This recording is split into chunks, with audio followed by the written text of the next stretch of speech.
This is the Conscious Radio Network.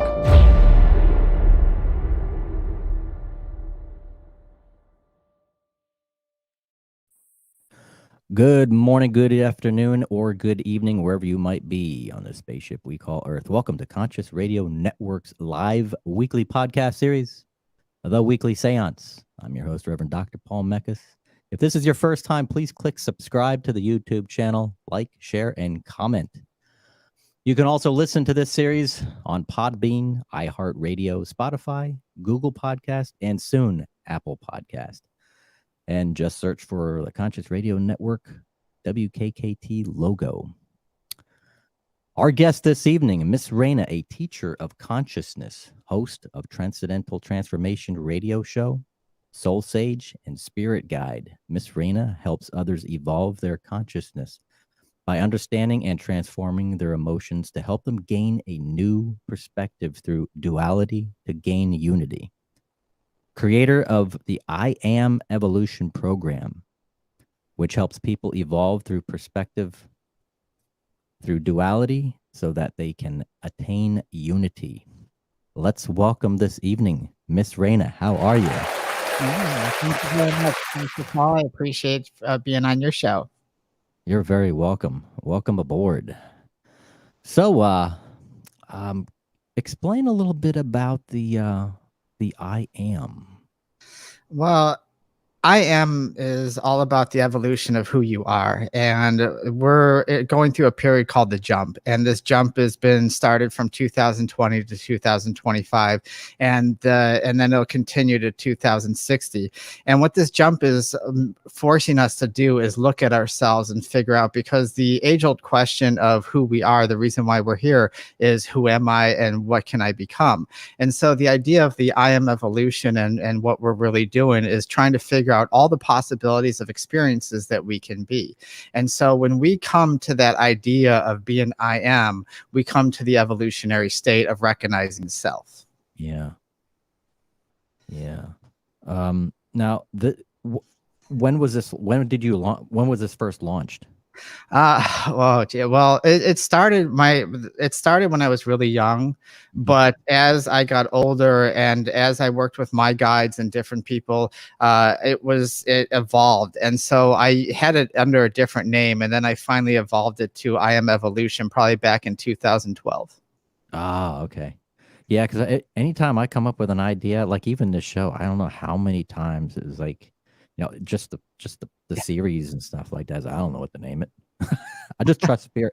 I trust spirit. I bring in the information, and there it is. It's like, oh, right. Absolutely. And it's funny because when I was young, I had a couple of guides that worked with me, and they taught me a lot of this information, and they prepped me for this.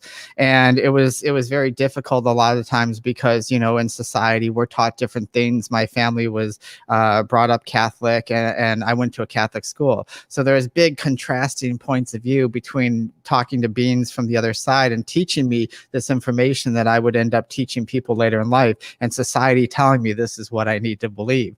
So it's very hard for a lot of times, like, when you're trying to get that information to determine, what it is. So. Yeah. We got to trust our instincts. We got to trust that inner voice and our higher selves and the spirits that are trying to give us, our ancestors too. They're trying to give us this information. Tell us a little bit about your background, upbringing, and experiences. Well, like I said, at a very young age, I first met one of my first guides, Lori, and that was at the age of 2. And she started my journey and telling me who I was and what I was supposed to do, and kind of prepping me for this. And she said that when I got older, that I would go through a lot of emotion. I would go through a lot of turbulence, a lot of abuse, and that would help gear me towards the idea of understanding what people go through so that I can end up helping them through this program that we're doing. And so about 5 years old, my other guide, Raina, came in, and he started prepping me to teach me how the universe works and vibration and frequency and all these ideas and all these concepts. And so I grew up kind of like a shy kid. I never fit in. I never really, I felt things from people, and I was just, and then I didn't know how to interpret it. And so a lot was going on, and how I acted upon that was to act out. So school was very tough for me because I never, I would always have something being focused on. I would always be feeling energy. I'd always be grasping at something, trying to understand the concepts that they did. But my childhood was like kind of like that. It was just kind of rough, and I experienced stuff like that. So it's it's just one of those things where children have to learn to adapt, and that was hard for me to kind of fit into society when I was young. Yeah. I've always been the lone wolf growing up. Kind of still am. It's like you just you separate yourself from, and I wouldn't say I've separated myself from society. It just seemed like I was aside from society. Yes. And I mean, I had friends, but it was like, I don't know. It just, not lack of a better word, it didn't feel like I was from this planet. The energy just was, where's home? Yeah.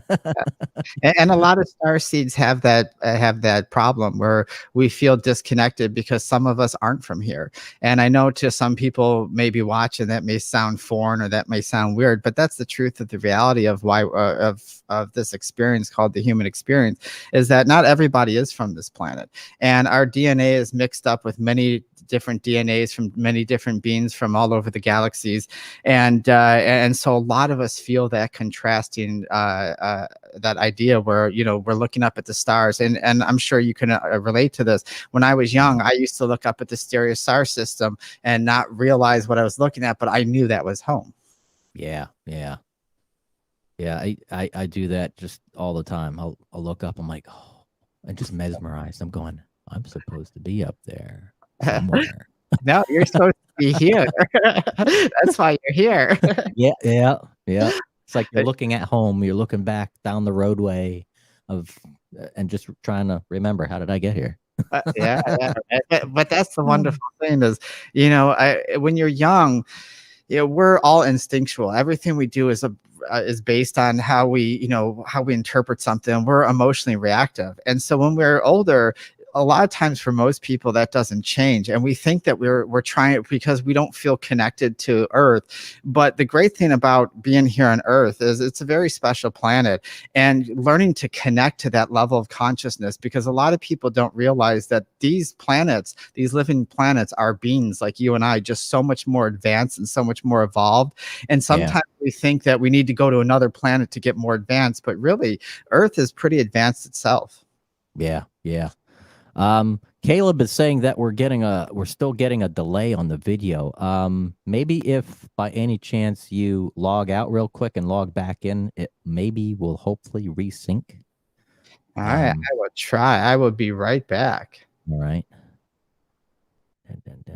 All right. When Miss Raina returns, hopefully that will fix the issue. Hopefully. And let me bring it down here. And all right, let me see. Am I still delayed? Yeah, I'm still delayed. That's weird. Yeah. That is unusual. Huh. Yeah, I don't know. I mean, my computers are up to date. Everything's yeah. And I've got and I'm actually plugged into the net right now. I'm not even, normally I run through the wireless or whatnot, but it's that's interesting. I don't know. But eventually, I mean, those that are going to be listening to it won't even know.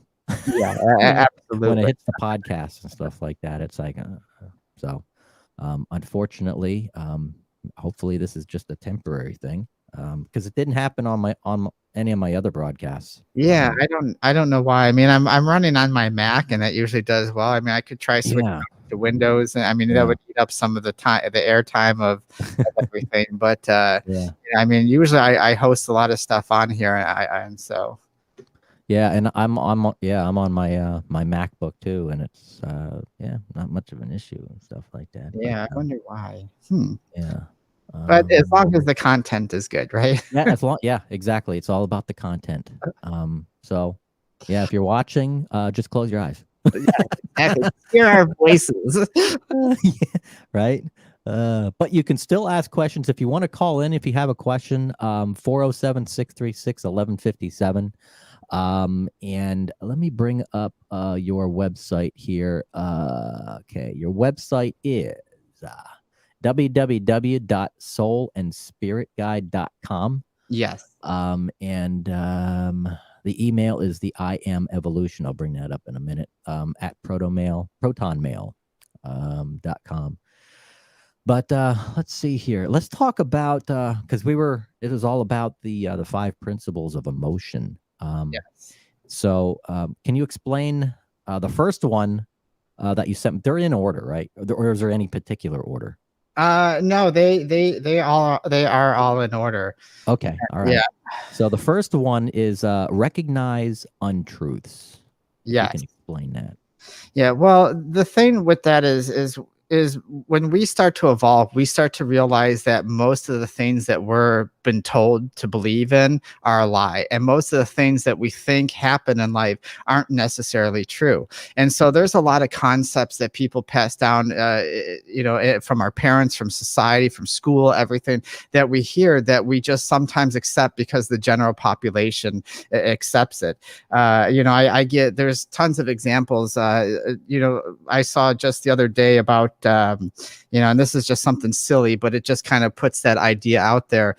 Is a lot of people vape nowadays, and when that first came out, I used to tell people, no, vaping is just as bad as cigarettes because of different things. There's heavy metals in it, there's nicotine, etc., chemicals, all those flavors. And people would always say, no, it's healthier than smoking. And that started to catch on because they heard it.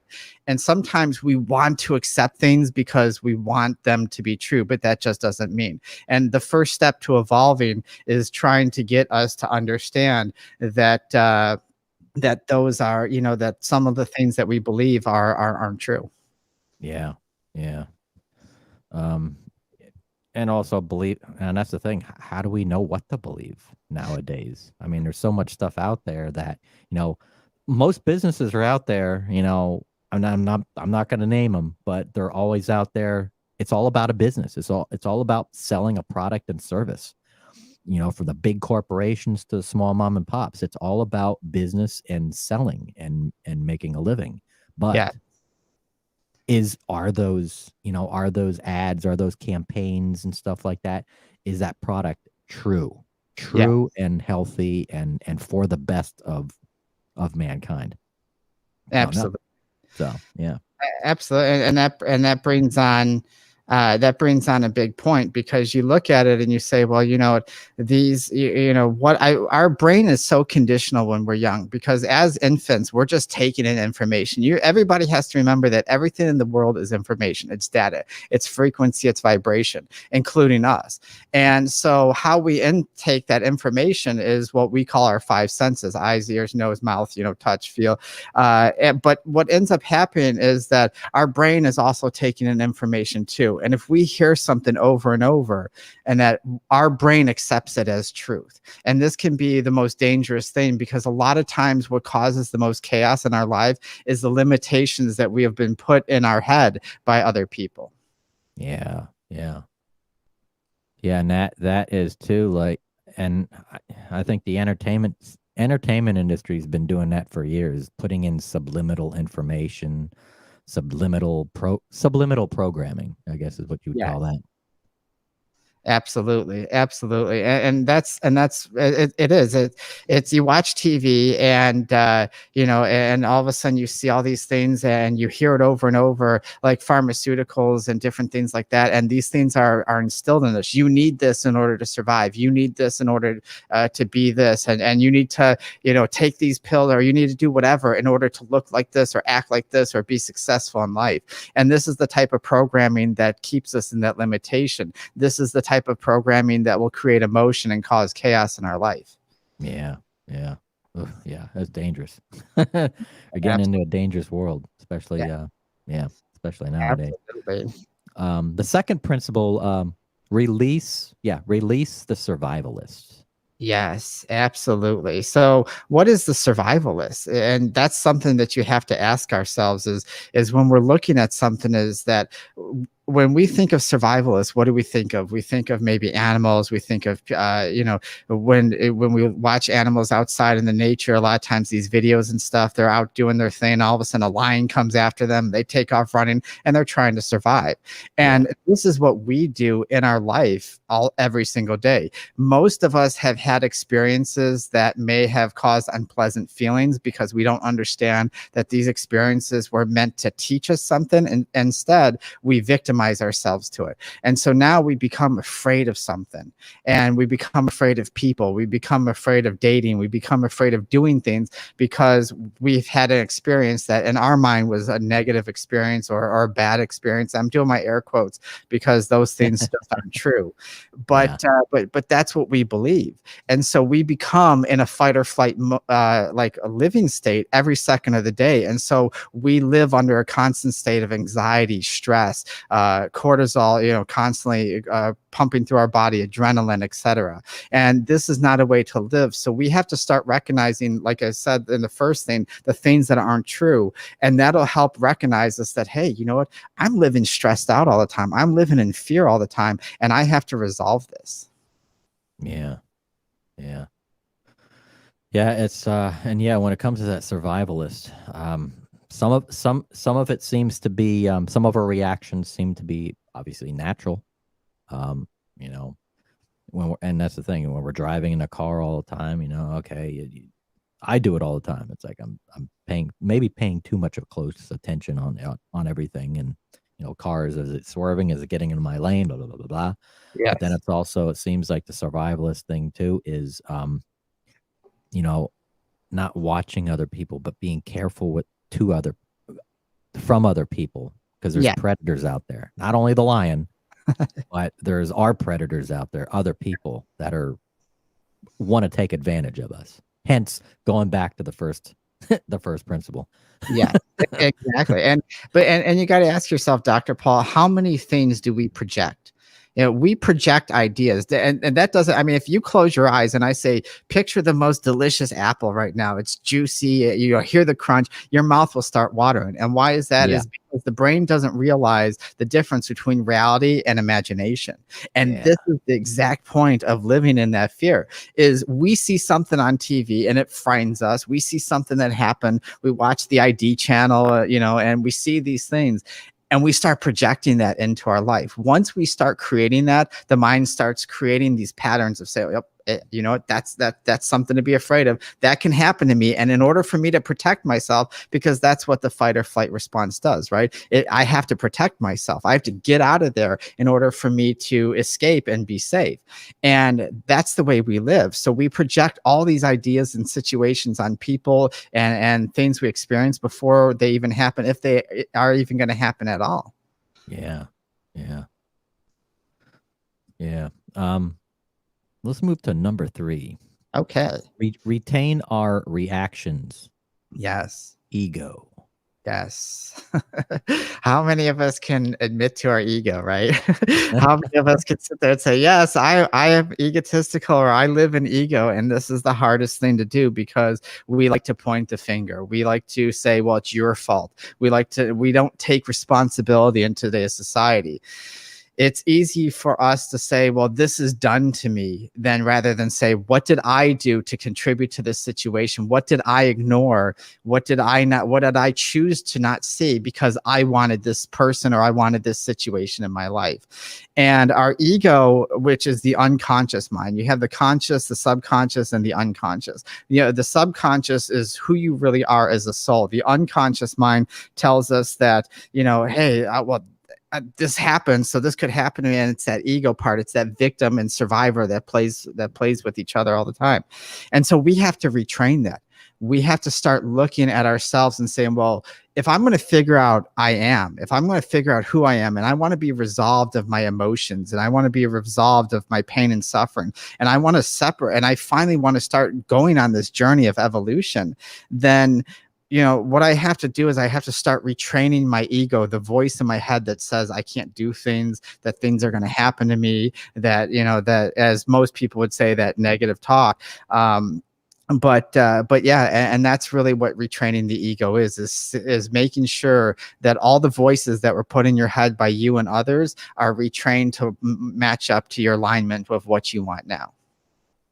Yeah. Let's see, number 4, reestablish power boundaries. Yes. So power boundaries are understanding that emotions aren't real. And I know a lot of people are going to fight with me on this because I've been teaching this for many years, and this is one of the biggest things that we fight on. Emotions aren't real. Like, as we understand that everything is vibration, everything is frequency.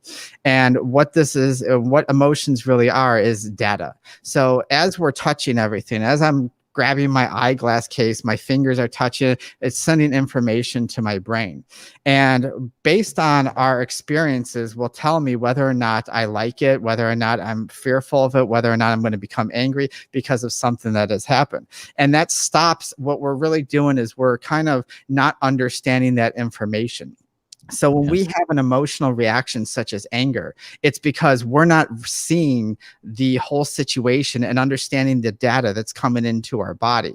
And so boundaries are that step of saying, okay, well, I'm emotionally reactive. I'm angry. I'm sad. I'm depressed all the time. I'm always judging others. And what I need to start doing is I need to start putting boundaries from, 1, people that are taking from me, 2, my own boundaries of self-talk and how I'm going to treat myself. And then 3, every time I have an emotional reaction, realize that this isn't real, but it's information coming to me to teach me something. Yeah.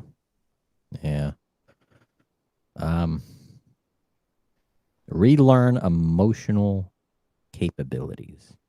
Yes. And so the last one is relearn emotional capabilities, as you just said. This is something that we just talked about, saying that emotions aren't real, but the experience behind them is. So you're experiencing something, but you're creating this idea of emotion based on the vibration, and we associate that vibration with an emotion. We label it. So when we're vibrating really low and hardly moving, we could call that depression or sadness or whatever.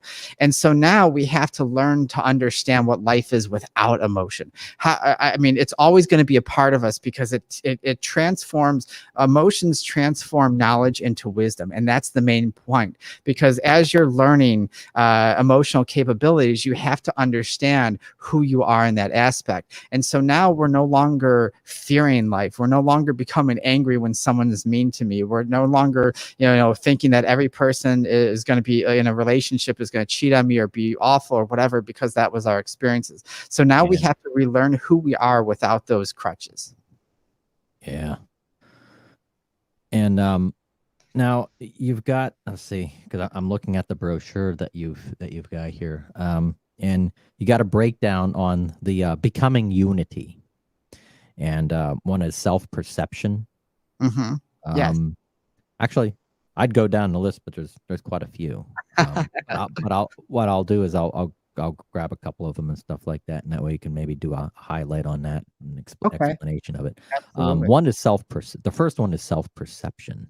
Yes.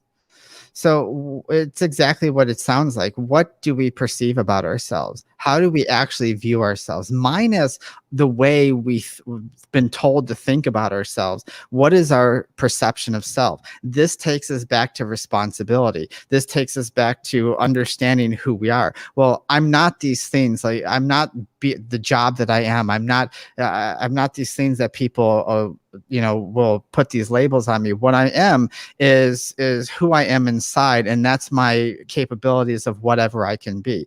And this is really hard for a lot of people to understand, because right now it sounds like I'm being kind of vague, but to each individual, you have to understand that. In each lifetime, you have a specific role that you're guided to. So I'm this guy, I'm this being called Miss Raina right now. It's not real. It's just a projection of the creation that I created on the other side. And so what self-perception does is minus all the things that I'm supposed to think about myself in society. Who am I in truth?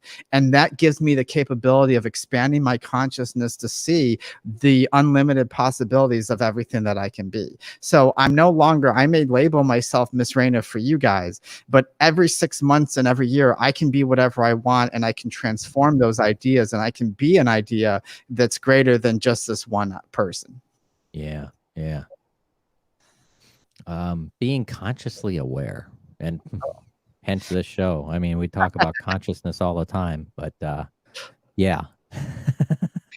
And it is. Are we aware? I mean, Paul, I mean, think about it. Are we aware of what's going on? And I mean, how many people are truly aware? I mean, we could sit there and go on every Facebook spiritual group. We could hear talks, we could hear lectures, and we can hear the information, and we can recite it and act like we know everything. But do we understand that information? That's a huge difference between hearing it and being able to repeat it and just accepting it because I read 10 books on it that all say the same thing, and then having information and becoming a conscious aware. Because if you're consciously aware, one, you recognize that this planet is a being just like you, and you are a part of that planet. You recognize that every person, I mean, Paul, you and I are the same person, just in two different perspectives, talking to each other right now. And so we're having a conversation with self.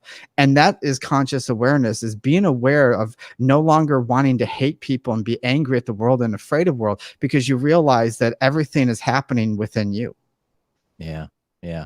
And that everything that's going on around you, I talk about this all the time. It seems like we're on autopilot. And a good explanation of that is like, okay, you're driving in your car, you're going to work, or you're going on a trip. How much of that trip do you really remember? We're on autopilot most of the time, and our attention span is like 8 seconds per minute, if that. And it's just, and then what is going on around us that we're aware of? Does it, like information or knowledge, and we're taking it in? How much of it does it actually resonate with us? Yes. And that's important what you said, because resonation with stuff is okay, but you may be resonating with something that's not true, or something that's low vibration.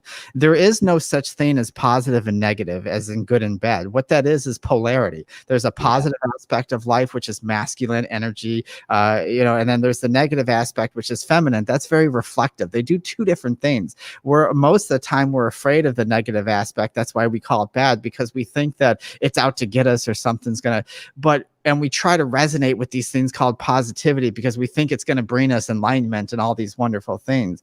But that doesn't make us consciously aware. What it does is it shifts our perception to saying, I only want to look at this, and I don't want to look at anything. We can't grow in our evolution if we're not ready to be well-rounded in our awareness. Yeah. Yeah. Next one is judgment free. Oh, judgment free. This is one of my favorite. And, okay, think about this. Think about people listening now. What has caused triggers? Did it something I said or something Dr. Paul said that maybe rubbed you the wrong way, or maybe you kind of bit back on? How many times do we see things on TV or politics and we judge another? Someone looks a certain way, someone acts a certain way, and no, that's not the way it should be. This is the way it should be. Everybody should believe what I believe. Everyone should act accordingly this way. And every single one of us do it. Every single one of us. And I used to be a very judgmental person. I grew up on the streets of Chicago. I mean, even our friends, like I had friends of all different races, but man, we joked each other and tear each other apart by racial stuff. And that was taught. And so it was hard for me to look and say, wow, I'm a really judgmental person. When something happens and I have that emotional reaction, especially anger, and I'm like, oh no, that's not the way it's supposed to be. That's telling me I'm judgmental. And judgment comes from a limitation, the limitation in your mind, saying that this is only one possibility of the experience. If everybody is supposed to be like me, and the world would be happy if everybody would think like me, well, that's a very limited perception. And so our judgments are that. Every time you go to have a judgment, it's because you have a limitation in your mind, and it could be created by you, or it could have been created by conditioning. Yeah. Yeah, Chicago. What part of Chicago? South Side. Oh, South Side. Yeah. I grew up in 79th and Racine, and in Blue Island, and then we moved out to the suburbs. And we thought the suburbs were going to be nicer, but we actually had two neighbors that were very aggressive, and it was kind of almost like living in the city. Oh, yeah, you gotta go way out there, like 100 Yeah. mile. Right. Well, we thought we did Yeah. at the time. There was hardly any houses out there, but we just happened to. But it was a lot of great lessons. You know, it was. I'm very thankful. I was like I said, I suffered from abuse a lot, and then had a bully who lived next door, and I would get my butt whipped every single day. I would have people coming after me constantly, and even into high school, people would be surrounding my house and just trying to get at me all the time. And it taught me how to be independent. It taught me how to understand the mind of the aspects of when people are threatened by you, or when people feel, when they're in judgment. And so a lot of people would take that and say, oh, well, this is terrible. I was abused. I was suffered from this. But when you shift your perception and say, wow, these people actually taught me something and made me become this idea, it changes the game, and you no longer have these emotions anymore. Yeah. Yeah. Let's see. I'm gonna try to pick them just randomly. Living life with a mission and purpose. So why are you here, right? I mean, you think most people think they're here to be doctors, or here to play baseball or sports or something, or they're here to help people. That's one, especially in our field, that's the biggest one. Well, I feel I'm here to help people. Well, you may not be. That's not a mission or a purpose. Our mission is to find out who we are. Because remember, Paul, you're living your life, and all your audience right now, they're living their lives. They're playing a role. They're playing a character in a movie. And right now in your movie, it's the Dr. Paul show. It's the Dr. Paul movie. And so you're not, you're doing these things as add-ons. These are add-ons to you, like what your hobbies are and the things that you do, this wonderful, show and everything. Those are add-ons, but that's not who you are. That's not your mission. Your mission is to grow inside and to find out who you are in those infinite possibilities. And so our purpose reflects that. Right now, like everything that I do to help people, that's not my mission and my purpose. My purpose is to find me each and every lifetime and understand self, because when I understand self, the consciousness of the planet and humanity grow. And so sometimes we think that we get confused of this idea that, well, I'm here to do all these things. Well, that's great if you do, but that's not your mission and purpose. And I think it's really important for people to understand that, making money and doing these things and having these titles isn't what it's about. Yeah. Now, as far as finding our mission, like any individual just trying to find their mission, is that something that is basically not everybody finds that mission or understands that mission? And my thought is, do we ever all really know what that mission is? And if we do, is it at that very moment when we're on our deathbed and that last breath of air going, the epiphany, the biggest epiphany of all? Now I know. That's when you feel the most guilt and regret, is when you're that close, because then we realize how silly everything is, how silly our fights were, how silly our judgments were, how silly we stopped talking to these people because my side was right and your side was wrong. But you're exactly right. Not everybody is meant to figure out their mission and purpose. One of the things that people have the hardest time is when I say, there's 9 domes called the Age of Souls, and these domes are categorized by where the soul's evolution is. And each dome has these set of ideas and set of experiences and set of things that a soul has to go through in order to achieve. And that is what we call fate. A lot of people, most people in the world, go through lives of fate, and they'll go through millions of lives of fate because they have to experience and achieve something. And so choice is brought in later as the soul's evolution, because now you're starting to realize, 1, I'm a creator, and 2, I can have a choice. So a lot of times, yes, it's not in people's fate to understand their mission or their purpose. It's their fate and it's their purpose to be here to experience what they've been fated to, so that they can learn to grow. Because if we don't understand those ideas, if we avoid them by choice, then we can't evolve to the other levels. Yeah. And then accessing true knowledge. What is true knowledge? Well, true knowledge is you. This world is nothing but illusion. Everything that's illusion. Right now, this whole conversation that we're having is an illusion. It's experience, a projection of mentalism. We're mentally projecting this world to be there. And so when you start saying true knowledge, well, what is true knowledge? Well, it's you, it's self, it's purpose. Why am I here? Well, I am.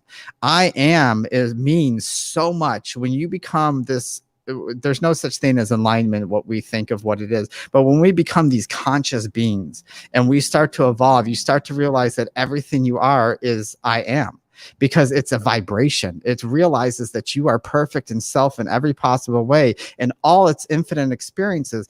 And when you have that truth and knowledge, you realize that you don't have to have these attachments. We attach to things like people, like we attach to things like degrees and money and looks and these things, because they think that it's going to give us something.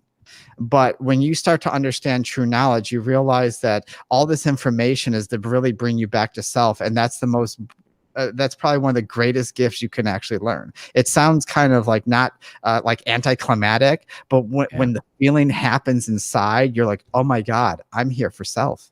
I am self.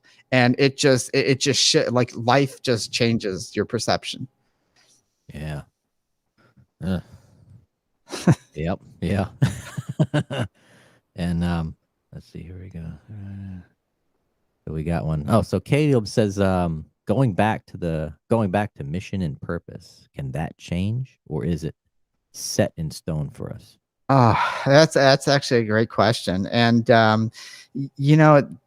like I said, it depends on whether or not your life is fated. We have these contracts. Every one of us think that there's a God or a universe that's in control of us, and that's not true, because we are that self.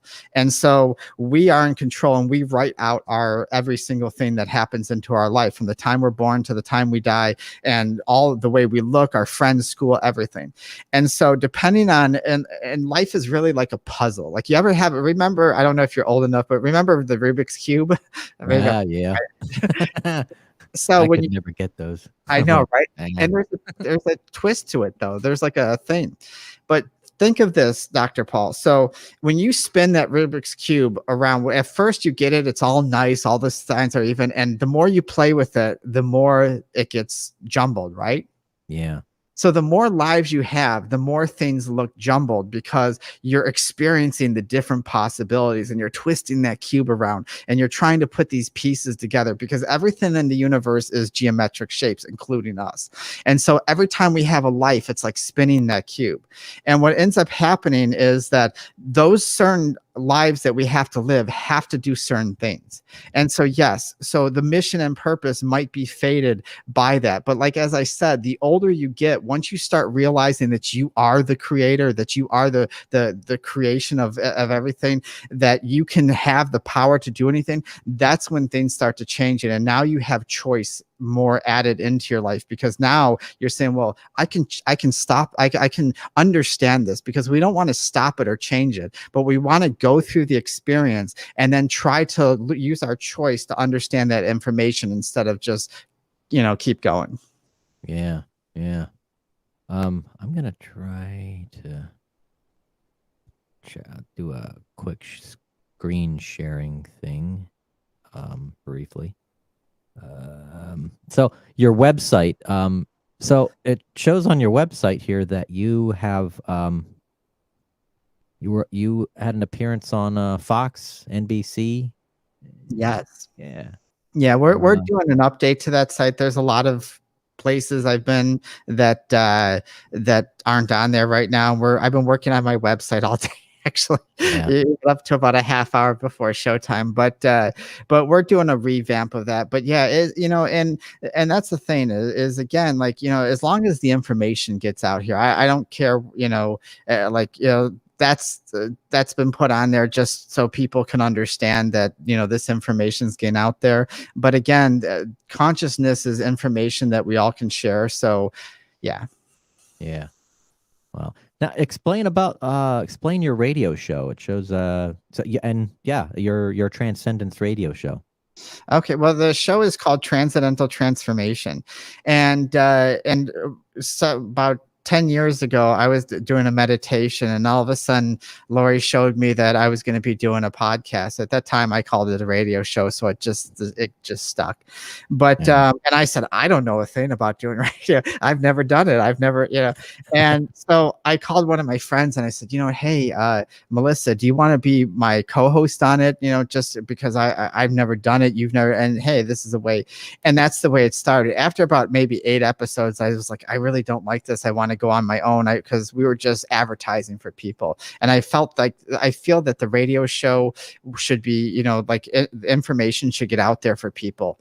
And so I started doing it on my own. And so what the radio show developed into was a tool for my students and clients, along with people that can't afford the help that I offer, that they have something to go to. So if you're a student or a client of mine, I do a lot of some of the teachings on there.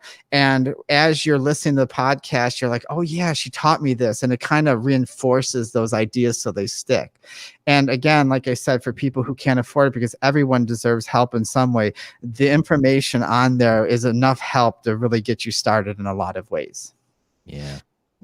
So we talk about things like consciousness. I have 4 degrees in medicine, alternative medicine, oriental medicine. So we talk about ideas like that as well. So there's a wide range of topics we talk about.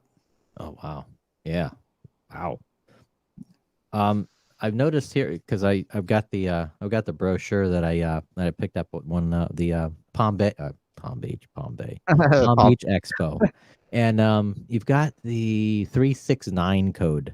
I've heard a lot about it, but something, I've just never studied it. I'm going, oh, that's interesting, but never, like you said, is it resonating? Well, if I concentrated more on it, was more conscious about it, I probably would. Can you explain the 369 code, the secret of the universe?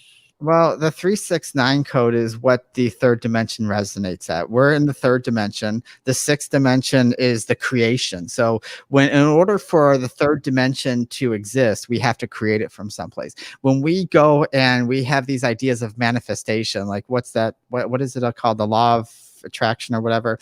And so when we're doing that, what we're doing is we're connecting to the 6th dimension, and we're creating it there, and then we're bringing it here, because it just doesn't come out of thin air. It comes from that idea. And so, and the 9th dimension is the void. It's where we would think that if those believe in God or a universe, that's where we originally come from. The void is complete darkness. When you go there and you understand that's where our consciousness lies, and everything that I am is. And so in order for us to have this 3rd dimension, we created these vibrations, a triangle or a tetrahedron, I should say, that creates the dimensional aspects of the 3rd dimension. And so where we do is like the 9th dimension, like I said, is the God, the love force, and the 6th dimension is all about creation. And the 3rd dimension is our will of expression. This is where we're here to express ourselves, to fight our battles, to do whatever we need to do in our creation. Yeah. Oh, yeah. Man. Yeah. Have you ever heard of the solfeggio frequencies? Yeah, that does sound familiar. The solfeggio frequencies are frequencies that have been known for a very long time. And honestly, I don't know who did it but it's many centuries ago. And they found that these frequencies vibrated with the universe and helped us understand consciousness. And they're very powerful. You can go on YouTube and look up solfeggio frequencies. There's websites. You can listen. And these frequencies, there's 9 of them. And if you total up the first 3, the 987 and the 654, and that all of those, and you deduct the numbers, they actually equal 369, all of them.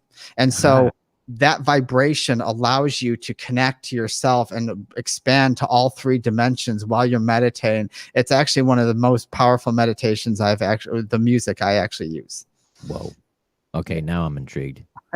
I'm gonna get with you sometime and kind of I have to pick your brain on that one. Absolutely. I told you I was a nerd.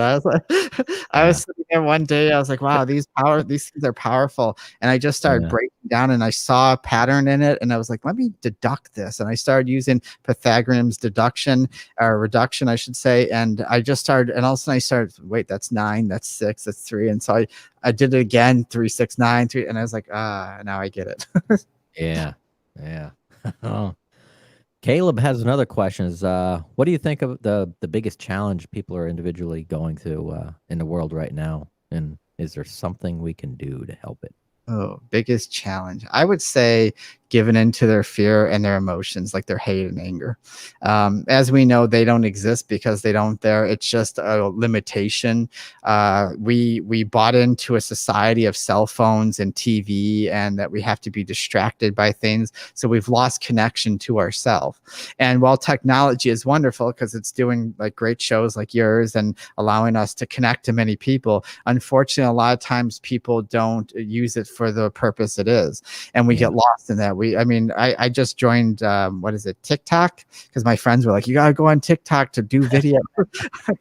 and it's all fighting. I was like, whoa. I was like, why do I want to be there? And so I think our biggest problem right now is that we're addicted to low vibrational frequencies. We want to be at a higher vibration because that's the soul's natural reaction, but we're addicted to these low vibrations. And I think that we need to remove ourselves from these ideas, because that's what's creating this big, like all these fights with everything, with what's going on in the world right now. Yeah. When you said that addiction to lower frequencies or lower vibrations, it does make sense too, because it's like, I don't know, is it that we're attracted to it because we want to pick a fight? It's like, like I'm bored, and I just want to pick a fight with somebody, or put somebody down because I just feel like it, just feel good, or I don't know, it just.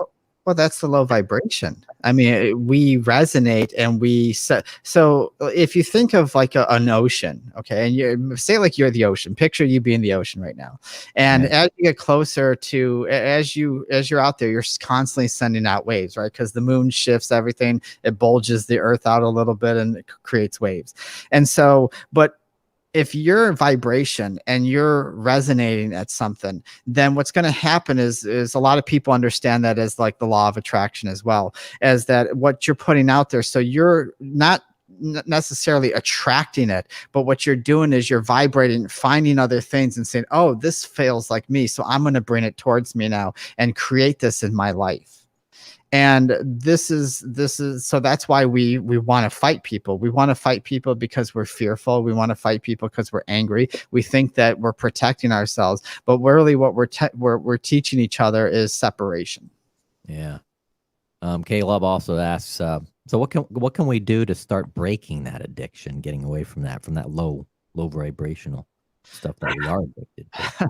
well that's kind of where those principles of the 5 emotions come into. It's you got to retrain. It's just like an addiction to anything. If you're addicted to sugar, sweets, if you're addicted to alcohol, drugs, whatever it is, shopping, you got to start, be willing to make that change. But the first part of making change is admittance, recognizing self, right? I have to say, hey, you know what? I may not be a nice person. I may be very judgmental. I may be mean. I may laugh at people. And do I really want to face that? Because that's tough for a lot of people. But we're not going to change our vibration if we can't recognize that we're in it. Yeah. Like I said, like in engineering, I work in the engineering field too. And it's like, we always say the first way to fix a problem is we have to recognize recognize there is a problem. Yes. And, and focus on that. Yeah. It's tough. It really is, Dr. Paul. It's it's probably the hardest step, because even in health, I was in health and fitness before I got really ill. I used to have like a shredded body. I would hit the gym, go biking 30 miles every day. And it's just the same concept. People would sit there and say, well, Miss Raina, I'd love to have a bike. Well, you do. Well, you know what? I don't have the time. I don't have this, I don't know if I can do it. And so that kind of talks, you got to have a readiness to change. Yeah, you got to mentally prepare yourself to be able to face these things. Aren't scary. They seem scary. It really does, because you think that you're projecting that. But once you start to experience it, you realize that these things were just in your head. Yeah. And when it comes to quick fixes, some things aren't quick. Now, Caleb asks, what if we want it now? What if it's if what if, even though it's not a quick process, what if this change is something that we need soon? Well, there is no magic pill. First of all, there isn't. I'm in medicine. We're in this area, and even in Eastern medicine, that even takes longer than Western medicine, but it fixes the inside rather than just masking. And we have to change that way of thinking.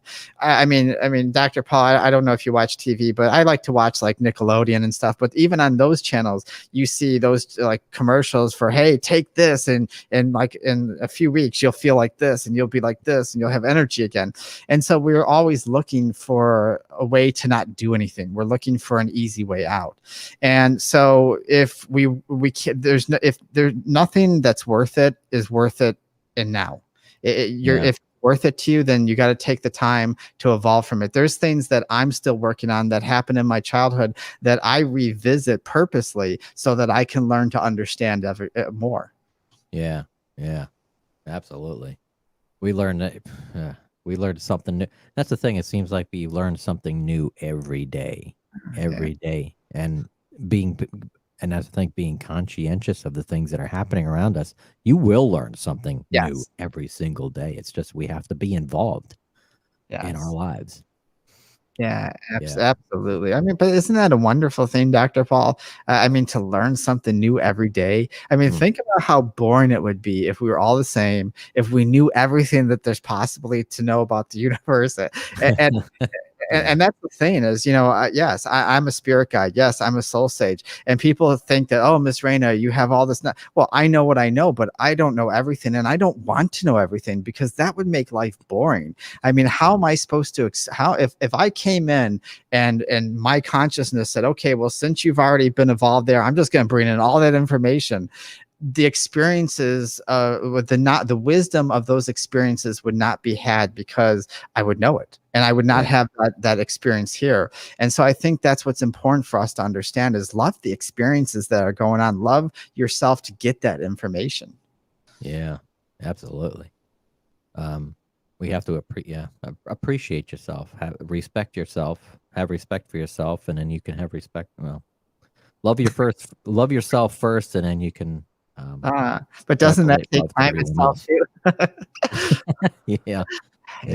I mean, I'm sure you get that as well. People want to love themselves, right? I want to be happy. I want to love myself. I want to be of love. I don't want to be angry. I mean, that's the goal. That's what the goal of a lot of people, especially in our community. Yeah. So for the few minutes that we have left here in this hour, oh, man, we could go. So most of these shows could go on for hours, hours and hours. But it's good because, it helps us describe, pinpoint certain things and then do later shows, then focus on something else specifically on another show.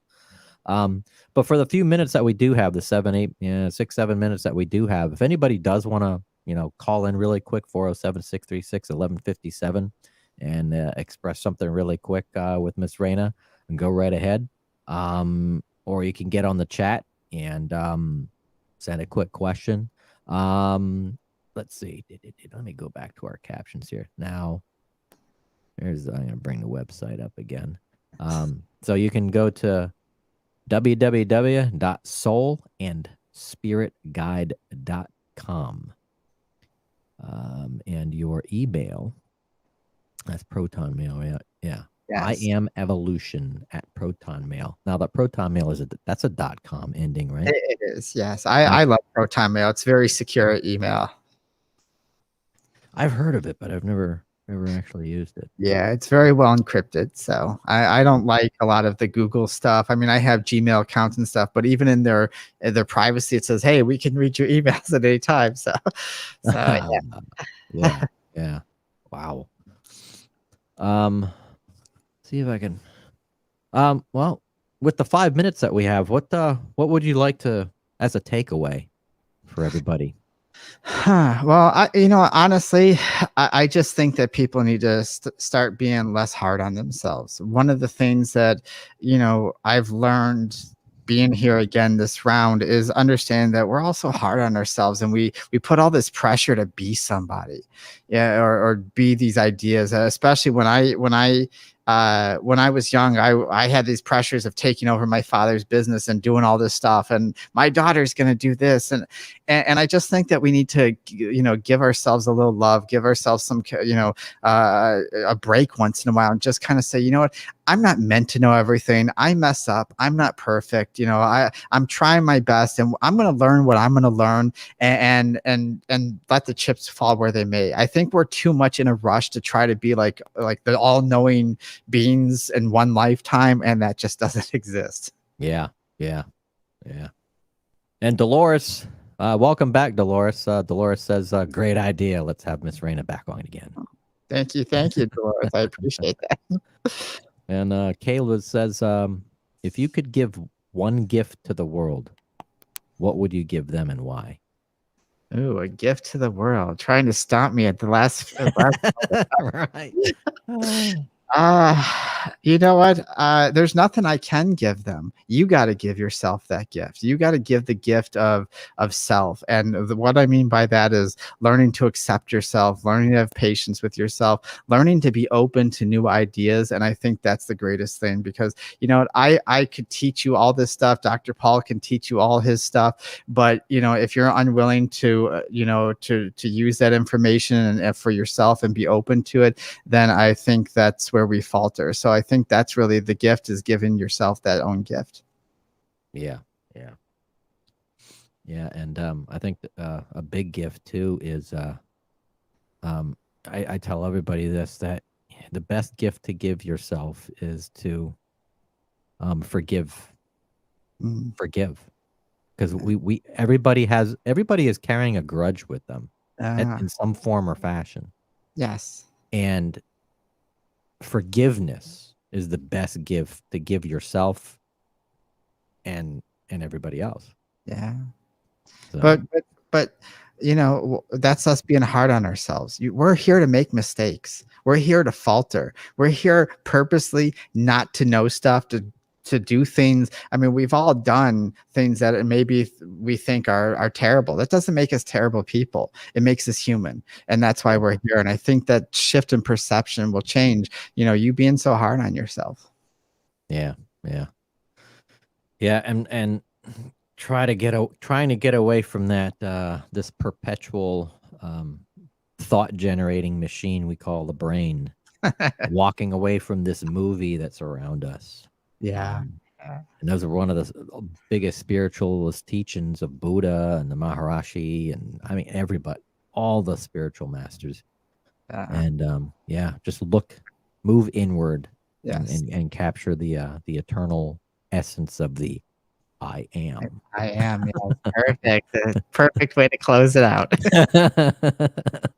But we got a couple minutes left. So I know. I don't want to. Just stretch it out a little bit longer. Right. Man. But so if anybody wants to has any questions or want to book a session with Miss Raina, go to soulandspiritguide.com, or you can email her at iamevolution@protonmail.com. If anybody has any, wants to know more about Miss Raina, you'd find the same stuff on our website, which is consciousradionetwork.com. But in the meantime, if you haven't, because what I've done with our chat window is you have to be a subscriber now to actually get into the chat and utilize it. I think you have like 5 minutes, and then you're kind of like, I got to subscribe, which isn't a big deal. I mean, it doesn't cost anything to subscribe. You just, yeah. If you got a Google, if you're on Google, then But what I saw. I'm sorry, I didn't mean to. I saw Dolores say self-love begins with self-forgiveness, and I'd like to make an amendment to that. I would say that self-love begins with self-acceptance, because we can't learn to forgive ourselves if we don't accept ourselves for who we are first. Yeah. And being comfortable with ourselves, because there's so many people out there that are so, I don't know how many people I know that just aren't comfortable with self-image. Yeah. it's like we have to accept it, forgive, and yeah. Absolutely. And thank everybody for the questions and comments. I really appreciate it. Yes, those are good questions. Very good questions. Wish we had some calls, but That's maybe, okay. maybe Okay. everybody's bashful and Yeah, I don't want to hear my voice. And then last one. Angela says, "I love your show." Thank you, Angela. It's a great show to be on. Definitely. I do appreciate it. Thank you, Miss Raina. Definitely. Thank you. So before we go, just a couple seconds.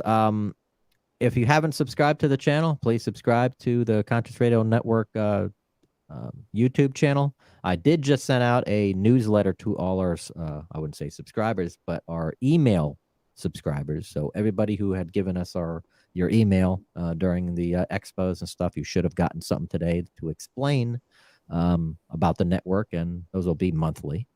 And other than that, it's been a very, very quick 1 hour. Yes, definitely. We'll have to make another hour soon. Yeah. Miss Raina, thank you very much. Blessings, my friend. Thank you. Until next time, you have yourself a wonderful evening. Thank you, everyone, for tuning into the Weekly Seance on the Conscious Radio Network website, or not website, YouTube channel. Until next time, you have a good night.